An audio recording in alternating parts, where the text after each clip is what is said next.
बिस्मिल्लाहिर्रहमानिर्रहीम। अस्सलामुअलैकुम।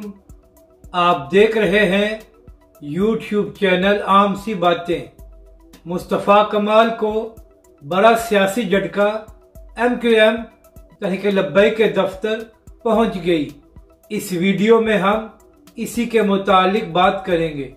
नाज़रीन कराम, NA 240 के ज़िमनी इंतखाब के बाद मुस्तफ़ा कमाल ने यह कोशिश की थी कि कराची की बाकी सियासी जमातों को अपने साथ मिलाकर तहरीक लब्बैक को अकेला किया जाए और इसके बाद तहरीक लब्बैक पर यह भी इल्ज़ाम लगाया जाए कि तहरीक लब्बैक कराची का अमन खराब कर रही है।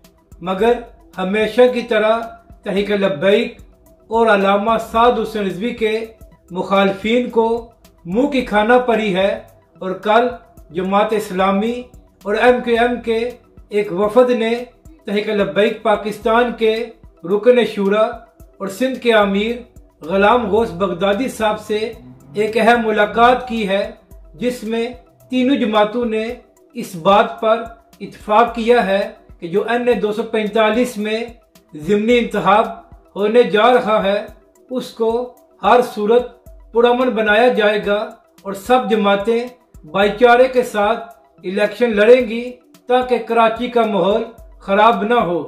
तो मुस्तफ़ा कमाल साहब, आप कोशिश तो ये कर रहे थे कि तहरीक लब्बैक को कराची में अकेला करें, लेकिन एक बार फिर आप खुद अकेले हो गए हैं।